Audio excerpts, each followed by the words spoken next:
ನಮಸ್ಕಾರ ಸ್ನೇಹಿತರೆ. ಬಹಳ ಜನಕ್ಕೆ ಈ ಕಾಯಿಲ್ ಏನು ಕೆಲಸ ಮಾಡುತ್ತೆ, ಏನಕ್ಕೋಸ್ಕರ ಯೂಸ್ ಮಾಡಬೇಕು ಅಂತ ಕೇಳ್ತಿರ್ತಾರೆ. ಸೊ ಆ್ಯಕ್ಚುಲಿ ನಮ್ಮ ಫಿಸಿಕಲ್ ಬಾಡಿಗೆ ಏನೆಲ್ಲ ಪೇನ್ಸ್ ಬರ್ತದೆ, ಏನೆಲ್ಲ ಪ್ರಾಬ್ಲಮ್ಸ್ ಬರ್ತದೆ, ಬ್ಯಾಕ್ಟೀರಿಯಲ್ ಇನ್ಫೆಕ್ಷನ್ಸ್ ಆಗ್ತದೆ, ಅದೇ ಥರ ನಮ್ಮ ಮನಸ್ಸಿಗೆ ಕೂಡ ಇನ್ಫೆಕ್ಷನ್ಸ್ ಆಗ್ತಿರುತ್ತೆ. ಅದಕ್ಕೂ ಕೂಡ ನಕಾರಾತ್ಮಕ ಶಕ್ತಿಗಳಿಂದ ನಮ್ಮ ಮೈಂಡು ಇಂಬ್ಯಾಲೆನ್ಸ್ ಆಗುತ್ತೆ.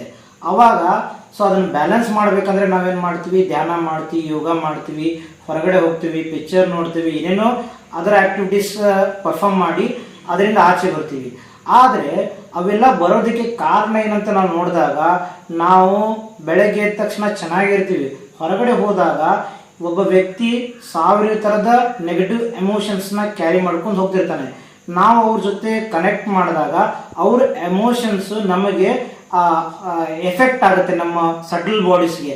ಅವಾಗ ಏನಾಗುತ್ತೆ, ನಾವು ಕೆಲಸದಿಂದ ಬಂದ ತಕ್ಷಣ ನಮಗೆ ಲೋ ಎನರ್ಜಿ ಫೀಲ್ ಮಾಡ್ತೀವಿ, ನಮ್ಗೆ ಎನರ್ಜಿನೇ ಇರೋದಿಲ್ಲ, ಏನು ಕೆಲಸ ಮಾಡೋಕ್ಕೂ ಆಗ್ತಿರಲ್ಲ. ಅವಾಗ ಏನು ಮಾಡುತ್ತೆ, ನಮ್ಮ ಹೀಲಿ ಕಾಯಿಲ್ನ ನೀವು ಎಲ್ಲೇ ಹೋದರೂ ಈ ಕಾಯಿಲ್ನ ಏನು ಮಾಡಪ್ಪ ಅಂದರೆ ಈ ಹೀಲಿಗೆ ಈ ಥರ ಕನೆಕ್ಟ್ ಮಾಡಿಬಿಟ್ಟು ನೀವು ಎಲ್ಲಾದರೂ ಹೋಗಿ ಏನಾದರೂ ಮಾಡಿ. ಸೊ ಅವಾಗ ಏನು ಮಾಡಪ್ಪ ಅಂದರೆ ಈ ಥರ ಇದರಲ್ಲಿ ನಮ್ಮ ಪ್ರೊಫೆಷ್ನಲ್ ಪ್ಯಾಕೇಜ್ ಇದೆ. ಎಸ್ಪೆಷಲಿ ನೀವು ಹೀಲಿ ಪ್ರೊಫೆಷ್ನಲ್ ತೊಗೊಂಡ್ರೆ ಅದರಲ್ಲಿ ಜನರಲ್ ಪ್ರೊಟೆಕ್ಷನ್ ಅಂತ ಇದೆ. ಸೊ ಯಾರೆಲ್ಲ ನಮಗೆ ಈ ಬಿಫೋರ್ ಹೀಲಿ ನಾವು ಯೂಸ್ ಮಾಡೋಕ್ಕಿಂತ ಮೊದಲು ನಾವು ಹೊರಗಡೆ ಹೋದಾಗ ನಮ್ಗೇನಪ್ಪ ಅಂದರೆ ಇನ್ವಿಸಿಬಲ್ ಎನರ್ಜಿ ಅಂತ ಕರಿತೀವಿ, ಅಥವಾ ನೆಗೆಟಿವ್ ಎನರ್ಜಿ ಇನ್ಫ್ಲುಯೆನ್ಸ್ ಮಾಡ್ತಿತ್ತು. ಆದರೆ ಈ ಕಾಯಿಲ್ ಹಾಕಿದಾಗ ನಮಗೆ 360 ಡಿಗ್ರಿ ಏನಪ್ಪ ಅಂದ್ರೆ ಒಂದು ಪ್ರೊಟೆಕ್ಷನ್ ಲೇಯರ್ ಕ್ರಿಯೇಟ್ ಆಗುತ್ತೆ. ನಮ್ಮ ಆರಾ ಸುತ್ತಲೂ, ಆರಾ ಅಂತಂದರೆ ಒಂದೊಂದು ಆರಾ ಇರ್ತದೆ, 5 ಬಾಡೀಸ್ ಸುತ್ತಲೂ ಒಂದು ಆರಾ ಇರ್ತದೆ. ಅದು ಏನಪ್ಪ ಅಂದ್ರೆ ಅದರಲ್ಲಿ ಯಾವುದೇ ರೀತಿಯ ಋಣಾತ್ಮಕ ಶಕ್ತಿಗಳು ಒಳಗಡೆ ಪ್ರವಾಹ ಆಗದೆ ಇರೋ ಥರ ಒಂದು ಮ್ಯಾಗ್ನೆಟಿಕ್ ಫೀಲ್ಡ್ನ ಇದು ಕಾಯಿಲು ಒಂದು ಶೀಲ್ಡ್ನ ಕ್ರಿಯೇಟ್ ಮಾಡೋದ್ರಿಂದ ನಾವೇನಪ್ಪ ಅಂತಂದರೆ ಬೆಳಗ್ಗೆಯಿಂದ ಸಂಜೆ ತನಕ ಒಂದು ಹ್ಯಾಪಿನೆಸ್ನ ಮತ್ತೊಂದು ಬ್ಲಿಸ್ಫುಲ್ನೆಸ್ನ ಅಥವಾ ಮತ್ತೆ ಒಂದು ಕಾಮ್ ಸ್ಟೇಟ್ನ ನಾವು ಎಕ್ಸ್ಪೀರಿಯನ್ಸ್ ಮಾಡ್ತೀವಿ ಈ ಹೀಲಿ ಕಾಯಿಲಿಂದ. ಈ ಹೀಲಿ ಕಾಯಿಲ್ ಬೇಸಿಕಲಿ ಏನು ಕೆಲಸ ಮಾಡ್ತಪ್ಪ ಅಂದರೆ ನಮ್ಮ 5 ಬಾಡೀಸಲ್ಲಿ ಅಕ್ಯುಮುಲೇಟ್ ಆಗಿರುವಂತಹ ಆ ನೆಗೆಟಿವ್ ಎಮೋಷನ್ಸ್ನ ಕ್ಲೆನ್ಸ್ ಮಾಡಿ ಪ್ಯೂರಿಫೈ ಮಾಡುತ್ತದೆ. ಸೊ ಇದರಿಂದ ಏನಾಗುತ್ತೆ ಅಂದರೆ ನಮ್ಮ ಬಯೋಎನರ್ಜೆಟಿಕ್ ಫೀಲ್ಡು ಏನಪ್ಪ ಅಂತಂದರೆ ಸ್ಟ್ರಾಂಗ್ ಆಗುತ್ತೆ. ಎಷ್ಟು ವ್ಯಕ್ತಿದು ಆರಾ ಸ್ಟ್ರಾಂಗ್ ಇರುತ್ತೆ, ಅವನು ಮೆಂಟಲಿ, ಫಿಸಿಕಲಿ, ಎಮೋಷನಲಿ ಸ್ಟ್ರಾಂಗ್ ಇರ್ತಾನೆ. ಹೀಗಾಗಿ ನಮ್ಮ ಬಯೋಎನರ್ಜೆಟಿಕ್ ಫೀಲ್ಡ್ನ ನಾವೇನು ಮಾಡಪ್ಪ ಅಂತಂದರೆ ಅದನ್ನು ಹಾರ್ಮ್ಫುಲ್ ಆಗದೆ ಇರೋ ಥರ ಅಥವಾ ಡ್ಯಾಮೇಜ್ ಆಗದೆ ಇರೋ ಥರ ನಾವು ಬ್ಯಾಲೆನ್ಸ್ ಮಾಡಬೇಕಂದ್ರೆ you must use heli coil. So heli coil ಅದರದ್ದೇ ಆದಂಥ ಒಂದು ಎಸೆನ್ಸ್ ಇದೆ. ಈ ಹೀಲಿನ ಡಿಸೈನ್ ಮಾಡಬೇಕಾದ್ರೆ, ಇನೋವೇಟ್ ಮಾಡಬೇಕಾದ್ರೆ, ಇದ್ರ ಪ್ರೋಗ್ರಾಮಲ್ಲಿ ರಿಸರ್ಚ್ ಮಾಡಬೇಕಾದ್ರೆ, ಈ ಕಾಯಿಲ್ನ ಕಂಡುಹಿಡಬೇಕಾದ್ರೂ ತುಂಬ ಒಂದು 10 ರಿಂದ 15 ವರ್ಷ ರಿಸರ್ಚ್ ನಡೆದಿರುತ್ತೆ. ನಮಗೇನಪ್ಪ ಅಂದರೆ ಲ್ಯಾಕ್ ಆಫ್ ನಾಲೆಡ್ಜ್ ಇರೋದ್ರಿಂದ ಇಷ್ಟು ಸಣ್ಣ ಕಡ್ಡಿಪಟ್ಟಣ ಥರ ಒಂದು ಡಿವೈಸ್ಗೆ ಏನಕ್ಕೆ ಲ್ಯಾಕ್ಸ್ ಟುಗೆದರ್ ಇನ್ವೆಸ್ಟ್ಮೆಂಟ್ ಮಾಡಬೇಕಂತ ನಾವು 1000 ಸಾರಿ ಯೋಚನೆ ಮಾಡ್ತೀವಿ.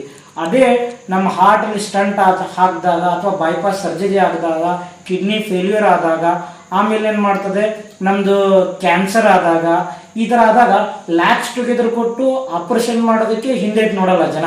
ಅಲ್ಲಿ ಲ್ಯಾಕ್ಸ್ ಟುಗೆದರ್ ಇನ್ವೆಸ್ಟ್ಮೆಂಟ್ ಮಾಡಿದ್ರೆ ಒಂದು ಡಿವೈಸ್ ಇದೆ, ನನ್ನ ಬಾಡಿಲಿರುವಂಥ ಪ್ರಾಬ್ಲಮ್ನ ಇದು ಡಿಟೆಕ್ಟ್ ಮಾಡಿ ಹೀಲ್ ಮಾಡಿ ಅದು ನಮ್ಮ ಬಾಡಿನ ಬ್ಯಾಲೆನ್ಸ್ ಮಾಡುತ್ತಂದ್ರೆ ಜನ ನಂಬಲ್ಲ. ಇದನ್ನ ಸಂದೇಹಾತ್ಮಕವಾಗಿ ನೋಡ್ತಾರೆ. ಏನೋ ಗ್ಯಾಮು, ಇದು ಒಂದು ಗ್ಯಾಬ್ಲಿಂಗು, ಸ್ಕ್ಯಾಮ್ ಅಂತ ಜನ ಯೋಚನೆ ಮಾಡ್ತಾರೆ. ಆ್ಯಕ್ಚುಲಿ ಈಗಿದು ಕಾಂಪ್ಯಾಕ್ಟ್ ಡಿವೈಸ್ ಆಗಿದೆ. ಇದಕ್ಕಿಂತ ಮೊದಲು ಇದ್ರ ಬಗ್ಗೆ ಒಂದು 100 years ರಿಸರ್ಚ್ ಆಗಿದೆ, ಎಲೆಕ್ಟ್ರೋಥೆರಪಿ ಅಂತ. ಸೊ ಅದನ್ನೆಲ್ಲ ನೀವು ಕರೆಕ್ಟಾಗಿ ಆ ಕ್ವಾಂಟಮ್ ಸೈನ್ಸ್ನ ನೀವು ಸ್ಟಡಿ ಮಾಡಿದಾಗ ಇದ್ರ ಹಿಂದ್ಗಡೆ 100 years ಆಫ್ ರಿಸರ್ಚ್ ಇದೆ, ಅದರ ಬೇಸ್ ಮೇಲೆ ಇದೆ. ಈ ಹೀಲಿ ಬರೋಕ್ಕೂ ಮೊದಲು ಟೈಮ್ ವೇವರ್ ಮಷೀನ್ ಅಂತ ಇದು, ಅದ್ರ ಕಾಸ್ಟ್ ಬಂದು 70 ಲಕ್ಷದಿಂದ 1 ಕೋಟಿ ಇತ್ತು.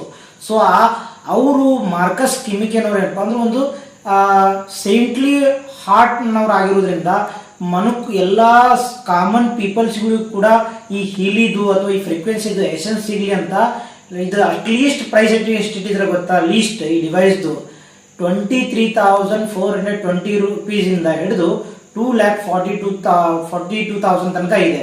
ಅಂದ್ರೆ ಯಾರು ಬೇಕಾದ್ರೂ ಒಂದು ಸ್ಮಾರ್ಟ್ ಫೋನ್ ಡಿವೈಸ್ ಪರ್ಚೇಸ್ ಮಾಡ್ತಿರಲ್ಲ ಅವ್ರು ಬೇಕಾದ್ರೂ ಇದನ್ನ ಅಫೋರ್ಡ್ ಮಾಡಬಹುದು, ಪರ್ಚೇಸ್ ಮಾಡಬಹುದು. 23,000 ರೂಪಾಯಿ ಜಾಸ್ತಿ ಆಗುತ್ತೇನ್ರಿ? 40,000, 1,00,000, 2,00,000 ಐಫೋನ್ಗೆ ಕ್ಯೂ ಅಲ್ಲಿ ನಿಂತು ಮೊಬೈಲ್ ತಗೊಂತೀರಾ? ನಿಮ್ಮ ಆರೋಗ್ಯ ಸುಧಾರಣೆ ಆಗುತ್ತಂತ ಇದನ್ನ ತಗೊಳಕ್ ಹಿಂದೆ ಮುಂದೆ ಯೋಚನೆ ಮಾಡ್ತಿರಲ್ಲ. ಸರ್ತಿ ಈಗ ಐಫೋನ್ 16 ಸೀರೀಸ್ ಬಂದಿದೆ, ಕ್ಯೂ ಗಂಟ್ಲೆ ಸಾಲ ನಿಂತ್ಬಿಟ್ಟು ಐಫೋನ್ ತಗೊಂತೀರಾ. ಈ ನಿಮ್ಮ ಆರೋಗ್ಯ ಸರಿ ಹೋಗ್ತದೆ, ನಿಮ್ಮ ಮನೆಯ ವಾಸ್ತು ಸರಿ ಹೋಗುತ್ತಂತ ನೀವು ಒಂದು ಹೀಲಿ ತಗೊಳಕ್ಕೆ ಇಷ್ಟು ಯೋಚನೆ ಮಾಡಿದ್ರೆ ಅಂದ್ರೆ ನೀವು ನಿಮ್ಮ ಮನಸ್ಸನ್ನ ಮತ್ತೆ ನಿಮ್ಮ ಶರೀರವನ್ನ ನೀವು ಹಾಳು ಮಾಡ್ತಿದ್ದೀರಾ. ಸೊ ನಿಮ್ಮ ಮನಸ್ಸು ಮತ್ತೆ ನಿಮ್ಮ ದೇಹ ಸದೃಢವಾಗಿರ್ಬೇಕಂದ್ರೆ ಹೀಲಿ ನಮ್ಮ ಥ್ರೂ ಪರ್ಚೇಸ್ ಮಾಡಿ. ಯಾಕಂದ್ರೆ I am providing the valuable informations to you. So you can contact me for future details. If you purchase from my side, I will give entire service. Okay? Thank you so much watching my video. Please share my video, subscribe my channel.